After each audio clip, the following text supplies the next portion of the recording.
Salam hörmətli abituriyentlər, hər vaxtınız xeyirli olsun. Bu videomuzda sizlərə Azərbaycan Xalq Cümhuriyyətindən danışacağıq. İlk öncə qeyd edək ki, Seyim buraxıldıqdan sonra 1918-ci ilin 26 may tarixində artıq Gürcüstan Seyimdən çıxdıqdan sonra demək olar ki, Seyim dağılır, Zaqafqaziya Federativ Demokratik Respublikası süquta yetirilir və süquta uğradılır.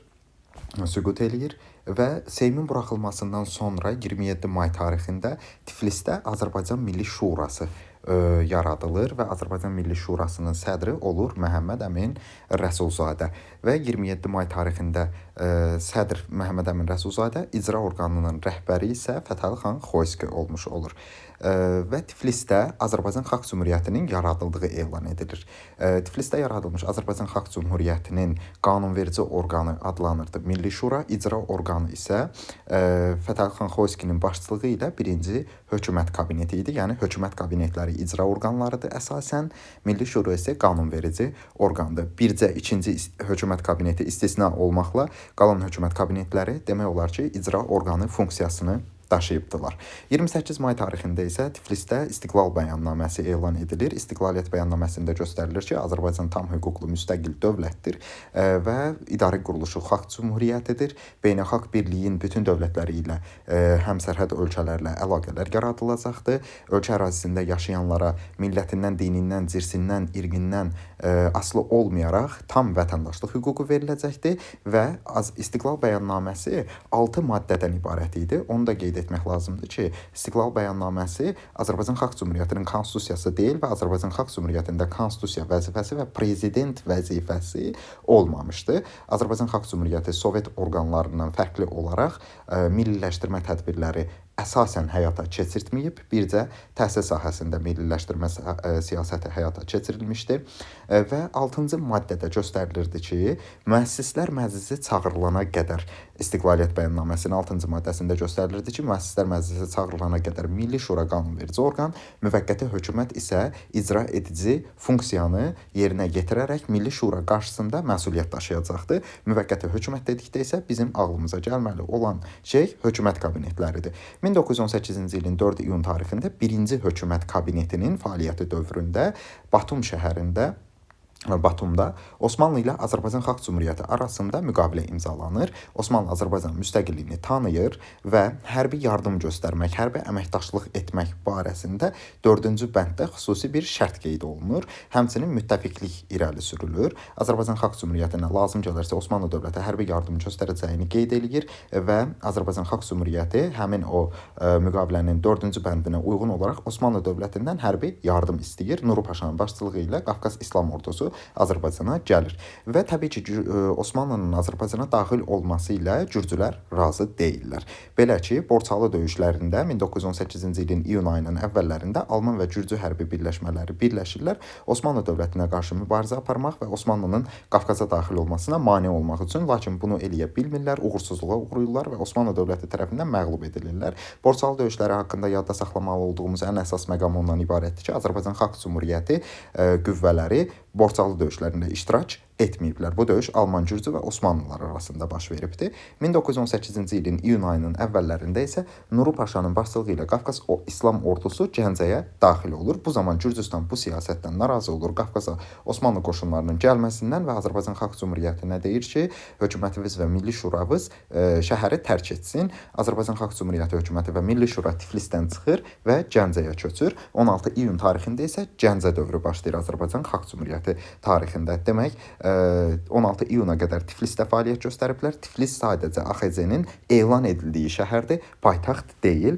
Gəncə şəhəri Azərbaycan Xalq Cümhuriyyətinin birinci paytaxtı olmuş olur. 16 iyun tarixində Gəncə dövrü başladıqdan sonra Nuru Paşa Azərbaycan hökumətinə etimadsızlıq göstərir. Yəni idarə quruluşu ilə deyək ki, razılaşmır. İyun böhranı baş verir. Azərbaycana göstərilmiş etimadsızlıq AXC-də ilk siyasi böhranın yaranmasına, yəni iyun böhranının yaranmasına səbəb olur.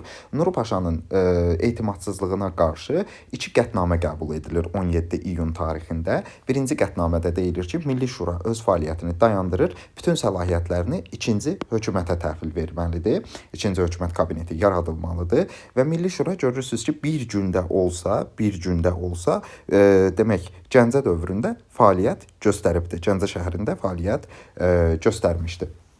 Bir gün belə olsa. Demək, ikinci hökumətin fəaliyyətinə başlamasından başqa, ikinci hökumətin həm qanunverici, həm də icra edici funksiya daşıdığını deyə bilərik. Çünki Milli Şura fəaliyyəti dayandırır, özünün qanunvericilik səlahiyyətini təslim eləyir ikinci hökumət kabinetinə. İkinci hökumət kabineti də birinci hökumət kabineti kimi yenə demək,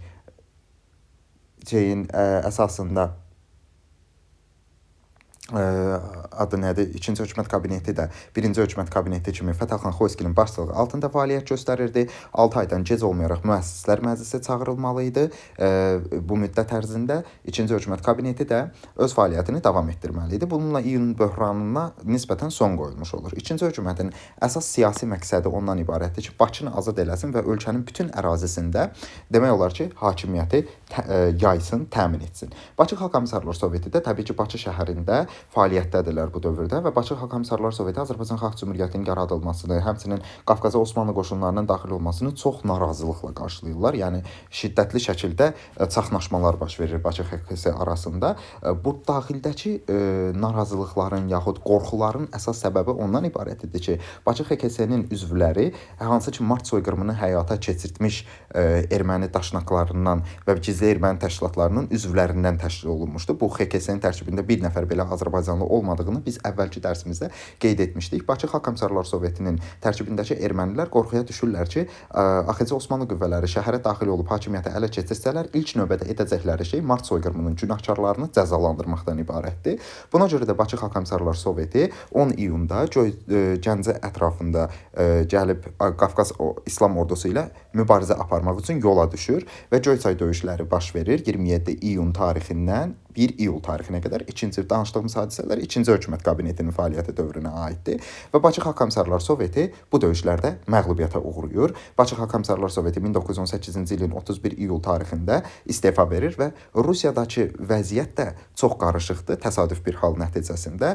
Rusiyada vətəndaş müharibəsi gedir və bu illərdə Rusiya Azərbaycana xüsusi diqqət göstərə bilmir. Bu da təbii ki, AXC Osmanlı qüvvələrinin ölkə ərazisində öz hakimiyyətlərini yayması üçün müəyyən bir addım hesab oluna bilər. Yəni bir uğura atılacaq addımlara gedən yol hesab oluna bilər.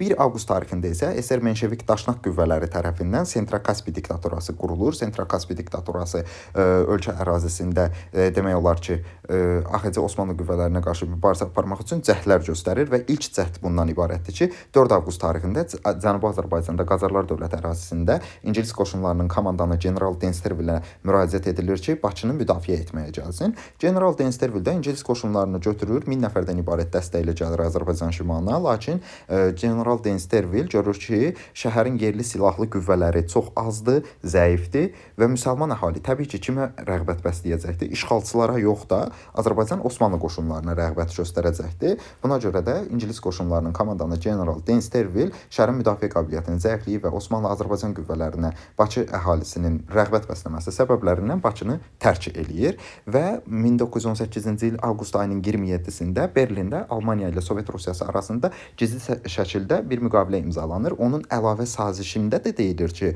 Almaniyaya müharibədə uğur qazanmaq üçün Bakı nefti vəd edilir. Neftin bir hissəsini Almaniyaya vermək təklif edilir. Almaniya da bu şərtlə razılaşır. Lakin ondan sonra nə baş verir? Baş vermiş hadisə bundan ibarətdir ki, Almaniya bu sazişin şərtindən imtina edir. Səbəb isə ondan ibarətdir ki, Osmanlı-Azərbaycan qüvvələrinin narazılığı, həmçinin Almaniya 1-ci Dünya müharibəsində uğursuzluqlara düçar olduqdan sonra Bakıya gəlib AXC Osmanlılara qarşı mübarizə aparmağın mənasız olduğunu dərk eləyir, eynən ingilislər kimi. 1918-ci ilin 15 sentyabr tarixində Qafqaz İslam ordusu Bakını azad eləyir və Sentral-Kaspi diktatorası süqut eləyir. İngilislər Bakını tərk eləyirlər.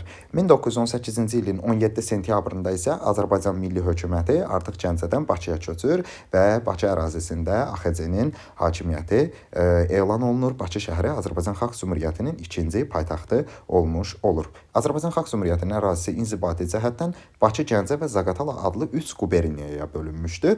AXC-nin dövlət quruluşu isə parlamentli respublika idi. 1918-ci ilin noyabrında Bakı dövründə Milli Şura öz fəaliyyətini bərpa edir. Demək, Tiflisdə Milli Şura fəaliyyət göstərib.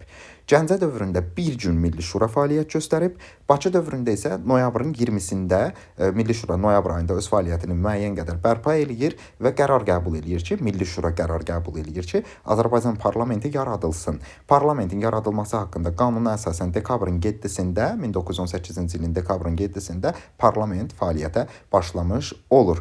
Parlamentin sədri Əli Mərdan bəy Topçubaşov da Azərbaycanın İstanbuldakı fövqəladə səfiri vəzifəsindədir. 1920-ci ilin fevralına qədər ölkədə olmadığına görə bu vəzifəni onun yerinə müavinlər Həsən bəy Ağayev və Məhəmməd Yusif Cəfərov idarə edirlər parlamenti və Məhəmməd Yusif Cəfərov həm 4-cü Dövlət Dumasına deputat seçilmişdi, həm Məhəmməd Yusif Cəfərov xüsusi Cənubi Qafqaz komitəsində Azərbaycanı təmsil edirdi, həm parlamentin sədri vəzifəsini yerinə yetirmişdi. Yəni bu faktlar Məhəmməd Yusif Cəfərov haqqında bilinməli, əhəmiyyətli nümunələrdir, tarixi faktlardır. Parlament 120 deputatdan ibarət idi. Həmçinin parlamentin yaradılması şərəfinə ölkə ərazisində siyasi məhbuslara amnistiya, yəni əfv etmə verilir.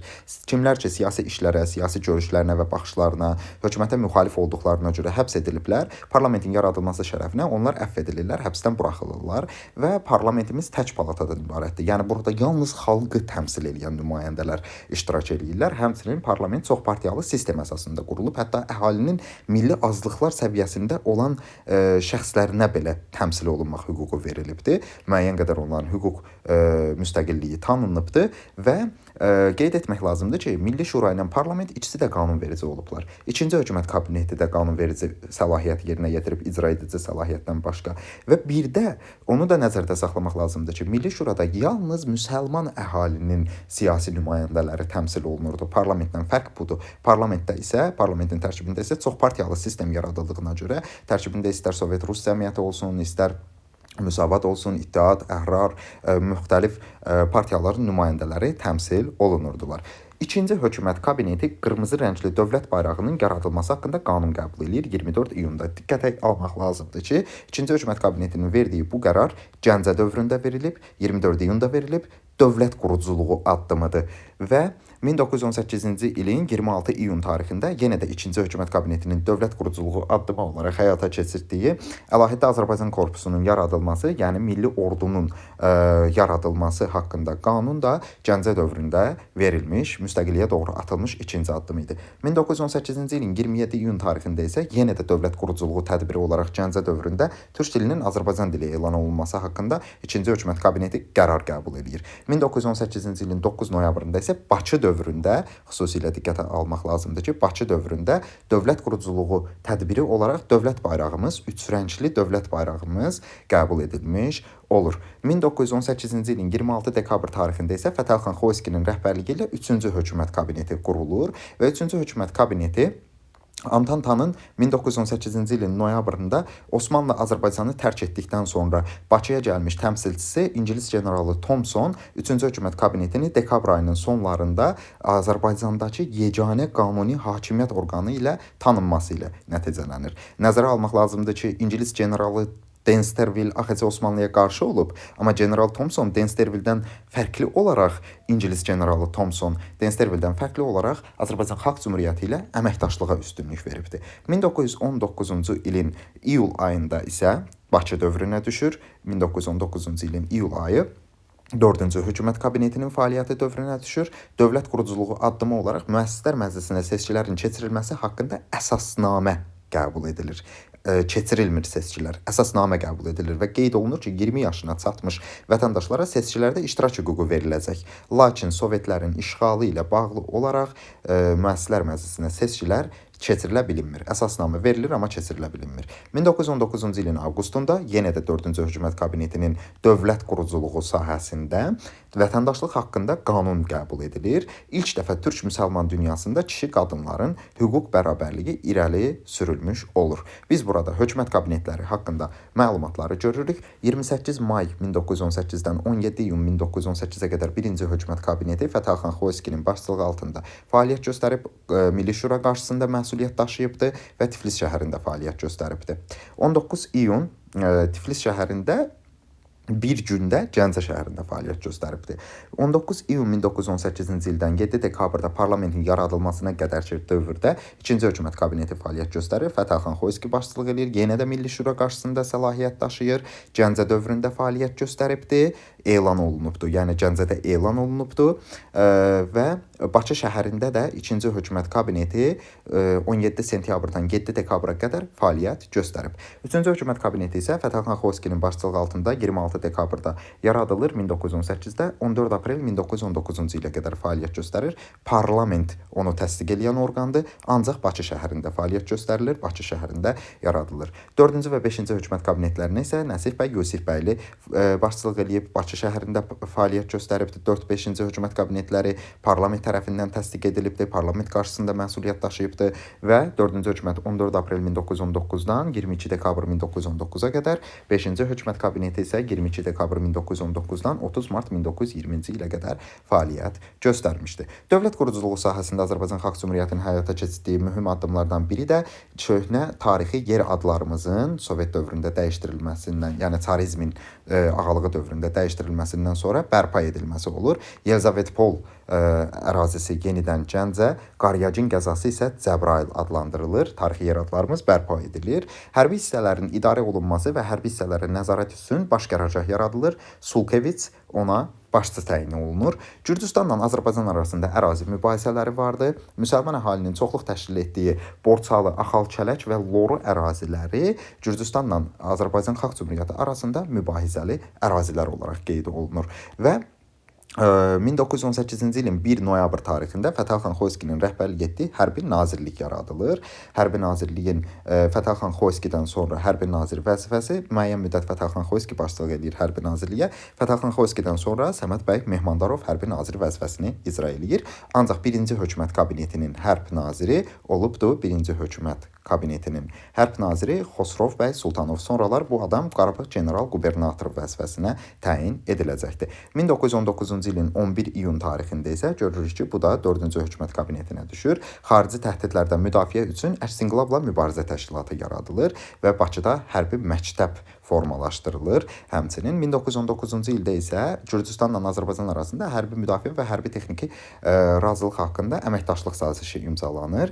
Həmin bu saziş Gürcüstanın Bakıda, AXC-nin isə Tiflisdə səfirliklərinin fəaliyyət göstərməsinə gətirib çıxardır. Gürcüstanla imzalanmış sazişə əsasən Gürcüstan Azərbaycana hərbi silah-sursat, Azərbaycan isə Gürcüstana neft nəqlinə imkan verirdi. 1920-ci ilin fevral ayında isə bu da düşür 5-ci hökumət kabinetinin fəaliyyəti dövründə xarici siyasət məsələsi, 5-ci hökumətin həmçinin Gürcüstanla imzalanmış müqavilədə 5-ci hökumətin, 4-cü hökumətin xarici siyasəti addımıdır. Bakıda İtaliya ilə müqavilə imzalanır. İtaliyadan Azərbaycana hərbi təyyarə, demək hərbi kater, hərbi geyim göndərilir. Təyyarə, hərbi kater və geyim göndərilir.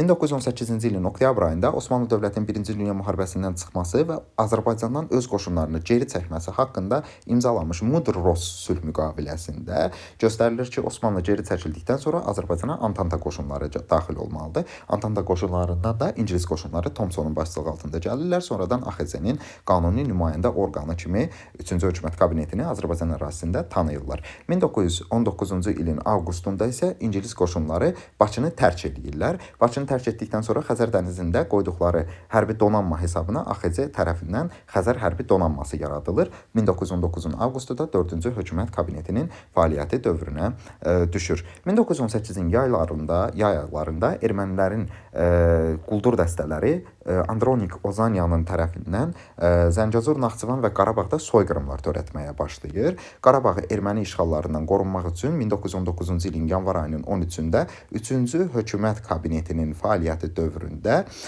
demək Qarabağ general qubernatorluğu yaradılır. Şuşa, Cavanşir, Cəbrayıl və Zəngəzur qəzalarından ibarət Qarabağ general qubernatorunun qubernatoru olur Xosrov bəy Sultanov İlk Hökumət Kabinetinin hərb naziri. Osmanlı qoşunları Mudrosu əsasən Azərbaycanı tərk etməsi 1918-ci ilin noyabr ayında Naxçıvanın erməni təcavüzünün Naxçıvanda güclənməsinə səbəb olur və Naxçıvan əhalisi, Naxçıvanlı vətənpərvərlər AXC yaratmır. Naxçıvanlı vətənpərvərlər demək 1918-ci ilin noyabrında Araz Türk Respublikası yaradırlar. ATR Naxçıvanı erməni qırğınlarından müdafiə etmək üçün Naxçıvanlı vətənpərvərlər tərəfindən yaradılmış ATR cəmi 1919-cu ilin mart ayına qədər fəaliyyət göstərir. Bunun da süqut etmə səbəbi nədir? İngilislər erməni pərəst mövqe tuturlar, yəni ermənilərin tərəfini tuturlar. AXC bölgəyə kifayət qədər nəzarət göstərə bilmirdi. Buna görə də ATR süqut eləyir. Lakin 1919-cu ilin mart ayından iyul ayına qədər Naxçıvanda erməni idarəçiliyi də fəaliyyət göstərsə də AXC-nin ermənilərə diplomatik təzyiqi və yerli əhalinin qətiyyəti nəticəsində erməni idarəçiliyi də ləğv edilmiş olur. 1919-cu ilin fevral ayının 28-də isə Bəhram xan Naxçıvanskinin başçılığı altında Naxçıvanı erməni qırğınlarından müdafiə etmək üçün yenə də 3-cü hökumət kabinetinin fəaliyyəti dövründə demək Naxçıvan general qubernatorluğu yaradılmış olur. 1919-cu ilin payız aylarında isə 19-cu ilin payız ayları demək düşür 4-cü hökumət kabinetinin fəaliyyəti dövrünə. Zəngəzur bölgəsində Ermənistan və Azərbaycan arasında silahlı qarşıdurma baş verir və Amerikanın və İngilislərin vasitəsilə 19-cu ilin noyabrında yenə 4-cü hökumətin vaxtında Tiflisdə ermənilərlə Azərbaycan Xalq Cümhuriyyəti arasında saziş imzalanır və sazişə əsasən deyirlər ki, Zəngəzurdan hər iki dövlətin qüvvələri çəkilməlidir. Azərbaycan öz qüvvələrini çəksə də Zəngəzur bölgəsinə ermənilər sonradan qoşun geri 40-a yaxın kəndi dağıdıb yenə də soyqırım törətmiş olurlar. 1919-cu ilin may ayında isə bolşeviklər tərəfindən 1919-cu ilin may ayı yenə də düşür 4-cü hökumət kabinetinin fəaliyyəti dövrünə. Bolşeviklər Lənkəranda Muğan Sovet Respublikası adlı qurum yaradırlar. Yəni Sovet hakimiyyəti elan edirlər öz başlarına. Təbii ki, bu qurumda 1919-cu ilin avqustunda general Həbib bəy Səlimovun demək Lənkərana qoşun yeritməsi və Muğan Sovet Respublikasının ləğv edilməsi ilə nəticələnir. Lənkəran və Muğan AXC-nin tərkibinə qaytarılır. Biz danışaq AXC-də iqtisadi siyasət haqqında. 2-ci hökumət kabinetinin iqtisadi siyasəti olaraq 27 iyun tarixində ərzaq məhsullarının təhlükəsizliyini təmin etmək üçün ölkədən zəruri ərzaq məhsullarının, məsələn taxılın, ölkədən kənara çıxarılması qadağan edilir. Amma Azərbaycan Xalq Cümhuriyyəti Sovet hakimiyyətindən fərqli olaraq azad ticarətə üstünlük verirdi. 1918-ci ilin sentyabrında isə demək manat pul vahidi dövriyyəyə buraxılır 18-ci ilin sentyabrında. Bu da düşür 2-ci hökumət kabinetinin Bakı dövründə həyata keçirdiyi demək iqtisadi siyasət. 1918-ci ilin 5 oktyabr tarixində hansı ki biz Bakı Xalq Komissarlar Sovetini danışarkən demişdik ki, neft və neft məhsulları, neft sənayesi, Xəzər ticarət donanması, banklar milliləşdirilmişdi, dövlətə keçirilmişdi, müsadirə edilmişdi. Həmin Azərbaycan Xalq Cümhuriyyətinin 2-ci hökumət kabinetinin iqtisadi siyasəti olaraq demək Bakıda milliləşdirmə haqqında verilmiş Bakı XKS-nin verdiyi qanunlar, dekretlər ləğv edilərək milliləşdirilmiş obyektlər öz əvvəlki sahiblərinə qaytarılır. Xarici şirkətlər isə neftin satışına dair sazişlər imzalayırlar AXC ilə. Həmçinin neftin qonşu ölkələrə, Qərbi Avropaya ixracı nizamlanmış olur. Hətta Versal sülh müqaviləsinin 89-cu maddəsinə əsasən Azərbaycan Xalq Cümhuriyyəti Bakı-Batum neft kəmərinin bərpa edilməsindən sonra Bakı-Batum neft kəmərindən istifadə edərək neft ixracı məsələsində demək uğur qazanmış olur iqtisadi siyasətin bir addımı olaraq. Sosial tədbirlərə gələk. 1918-ci ildə qasqınlarla bağlı problemi həll etmək üçün Himayədarlıq Nazirliyi yaradılır. 1919-cu ilin fevral ayında isə fevral ayda düşür 3-cü hökumət kabinetinin fəaliyyəti dövrünə kasıb ailələrinin uşaqlarına yardım edilməsi haqqında qanun verilir. 1919-cu ilin sentyabrında 4-cü hökumət kabinetinin Bakı şəhərində sosial tədbiri olaraq Dövlət Bankı yaradılır. 1919-cu ilin fevral ayında isə aqrar islahat hazırlanması üçün parlament komissiyası yaradılır. Parlament komissiyasının verəcəyi qanun bu idi ki, bütün torpaqlar dövlətin mülkiyyəti elan edilirdi və mülkədarların ixtiyarında yalnız müəyyən miqdar torpağın saxlanılması nəzərdə tutulurdu. Həmçinin burada göstərilirdi ki, daha doğrusu 1920-ci ilin mart ayında 5-ci hökumət kabinetinin sosial tədbiri olaraq torpaq islahatı haqqında qanun layihəsi müzakirəyə çıxarılır və layihə deyir ki, kəndlilər torpaqları pulsuz şəkildə ala biləcəklər. Lakin yenə də necə ki müəssislər məclisinə seçkilər Sovet işğalı səbəbindən keçirilə bilinmədi. Yenə də burada Sovet işğalı bu sosial tədbirin torpaq islahatının həyata keçirilməsinə mane olur. 1919-cu ilin əvvəllərindən başlayaraq çoxuşaqlı fəhlələrə maaşdan əlavə vəsaitin verilməsinə başlanılır. 1919-cu ilin əvvəlləri də təbii ki, 3-cü hökumət kabinetinin fəaliyyəti dövrünə düşür. AXC xarici siyasətdə ilk addım olaraq 1-ci hökumət kabineti 1918-ci ilin 29 may tarixində İrəvan şəhərinin ermənilərə güzəştə gedilməsi ilə razılaşır. Bu bir tarixi zərurət olaraq qiymətləndirilir. Çünki İrəvan şəhərinin ermənilərə güzəştə gedilməsi müqabilində ermənilər söz verirlər ki, AXC ərazisində çox bölgədə soyqırımları həyata keçirtməyəcəklər və demək Azərbaycana ərazi iddiaları irəli sürməyəcəklər. Lakin bu da təbii ki, sonradan 1918-ci ilin yay aylarında Andronikin Naxçıvan, Zəngəzur və Qarabağ bölgəsində həyata keçirdiyi soyqırımlar göz qabağındadır ki, ermənilər verdikləri sözü həmişə olduğu kimi tutmurlar. Və Zaqatala bölgəsi AXC ilə Gürcüstan arasında narazılıq obyektidir, sərhəd problemidir. Rəy sorğusu keçirilir ki, əhalidən soruşulur ki, sizcə AXC-mi yoxsa Gürcüstan mı Zaqatala üzərində hakimiyyətə malikdir? Təbii ki, rəy sorğusunun qərarı o olur ki, AXC Zaqatala bölgəsində hakimiyyəti təmin edir. 1919-cu ilin iyun ayının 16-sında isə bayaqda qeyd etdiyimiz kimi Gürcüstan və AXC arasında hərbi müdafiə sazişi imzalanır. Həmin sazişin şərtlərinin yerinə gətirilməsi üçün hərbi şura yaradılır. Yardımlaşma planı ön plana çəkilmişdi. Bəs Gürcüstanla AXC arasında hərbi müdafiə sazişinin 4-cü hökumət kabinetinin xarici siyasəti olaraq imzalanmasında səbəb nədir? Niyə? Çünki Çar generalı Denikin Qafqaza doğru hərəkət edir. Bu Denikin vahid və bölünməz Rusiya dövləti yaratmaq üçün bolşeviklərə qarşı çıxan bir Çar generalıdır, keçmiş Çar generalıdır. Qafqaza doğru hərəkət edib Çarizmi bərpa etməyə çalışır. Hətta 1919-cu ilin yazında Dağlı Respublikası ilə Azərbaycan Xalq Cümhuriyyəti arasında həmin bu Denikinə, yəni Ağ qvardiyaçılara qarşı mübarizə aparılmış olur. Yəni əlaqələr yaradılır ki, mübarizə aparılsın. Lakin Ağ qvardiyaçılar, yəni Denikinin qüvvələri 19-cu ilin yayında Dağıstanı işğal edirlər və AXC-nin şimal sərhədləri ciddi təhlükə altında qalır. Həmçinin Ağ qvardiyaçılar Dərbənd şəhərini də işğal edirlər. 1920-ci ilin mart ayının 21-də AXC ilə Qacarlar arasında dostluq hərbi sözünü gördüyümüz an o variantı testlərdən silirik. Çünki dostluq müqaviləsi imzalanır. Qacarlar Azərbaycan Xalq Cümhuriyyətinin de yure, yəni hüquqi olaraq Azərbaycan ərazisində hüquqi bir orqan kimi tanıyırlar. Və Tehranda Azərbaycan səfirliyi fəaliyyətə başlayır, Təbrizdə isə baş konsulluq fəaliyyətə başlamış olur. 1918-ci ilin 28 dekabrında 1-ci Dünya müharibəsinin bitməsinə dair Fransanın paytaxtı Paris şəhərində keçiriləcək sülh konfransında Azərbaycanın müstəqilliyinin tanınması və AXC-nin millətlər cəmiyyətinə üzv qəbul olunmasına nail olmaq üçün Parisə nümayəndə heyətinin göndəriləcək nümayəndə heyətinin tərkibi təsdiq edilir. 3-cü hökumət təsdiq edir bunu. Heyətə Topçubaşov başçılıq edəcəkdir və Fransanın viza verməməsi səbəbindən 4 ay yubanma olur. AXC nümayəndələri çox gec gedib çatırlar Paris şəhərinə. 1920-ci ilin 11 yanvar tarixində isə Azərbaycanla Gürcüstanın müstəqilliyi de facto olaraq demək AXC Antanta Paris Antanta Şurası tərəfindən, Antanta Ali Şurası tərəfindən Paris sülh konfransında tanınmış olur. Yəni faktiki olaraq tanınır. 1919-cu ilin 1919-cu ildə isə ABŞ Naxçıvanda general qubernatorluq yaratmaq fikrinə düşür. Hətta o general qubernatorluğa da ermənilərin başçılıq etməsi iddiasına düşsə də, AXC buna qəti imkan verməz və əhalinin ciddi müqaviməti də, Naxçıvan əhalisinin ciddi müqaviməti də buna imkan vermir. Onu da qeyd etmək lazımdır ki, de facto tanınmağımız 5-ci hökumət kabinetinin xarici siyasətdə əldə etdiyi uğurdur. 20-ci ilin 11 yanvar tarixi 5-ci hökumət kabinetinin fəaliyyəti dövrünə düşür. Hətta 20-ci ilin fevralında 5-ci hökumət kabinetinin fəaliyyəti dövründə AXC nümayəndə heyəti London konfransında iştirak edir. Aprel ayında isə San Remo konfransında iştirak edir AXC nümayəndələri.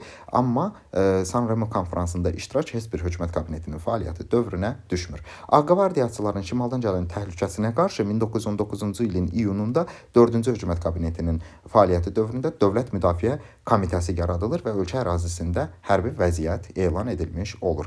20-ci ilin yanvar-mart aylarında Azərbaycan Xalq Cümhuriyyəti ilə Sovet Rusiyası arasında münasibətlər yaxşı deyil. Sovet Rusiyası Azərbaycana 2 nota göndərir. Nota sərt müraciət məktubudur, yəni Yəni bir dövlətin başqa bir dövlətə göndərdiyi yazılı diplomatik müraciətdir. Rusiyanın göndərdiyi bu həmin sərt notadan birincisində yanvar ayında göndərilmişdə qeyd olunurdu ki, AXC Denikinə qarşı mübarizə aparmalıdır. Ancaq AXC bildirir ki, Denikin məsələsi Rusiyanın daxili məsələsidir. AXC rədd cavabı verir, Denikin məsələsinin Rusiyanın daxili məsələsi olduğunu qeyd edir. İkinci nota mart ayında göndəriləndə bildirilir ki, güya AXC Denikinə yardım eləyir. Bu nota AXC tərəfindən rədd edilir. Yəni AXC-yə deyilir ki, siz Denikinlə birgəsiz, ona görə də demək birgə fəaliyyət göstərdiyinizə görə də Denikinə qarşı mübarizə aparmırsınız. Sovet Rusiyasına göndərilmiş cavabda isə bildirilir ki, Azərbaycanın müstəqilliyini tanımaq üçün danışıqlara başlanıldığı təqdirdə AXC Denikin məsələsi ilə bağlı Rusiya ilə işbirliyi eləyə bilər. 20-ci ilin fevralında isə Azərbaycandakı bolşeviklər özlərinə Kommunist Partiya AKP yaradırlar 5-ci hökumət kabinetinin fəaliyyəti dövründə. 1920-ci ilin mart ayının 22-sində isə Novruz bayramı günü ermənilər Qarabağda öz səfilliklərini və rəzalətliklərini və necə milli zəmində münaqişələr törətməyə demək qadir olduqlarını göstərərək Sovet Rusiyası ilə əldə olunmuş razılığa əsasən Qarabağda qiyam təşkil edirlər və Əsgəran qalasını ələ keçirirlər.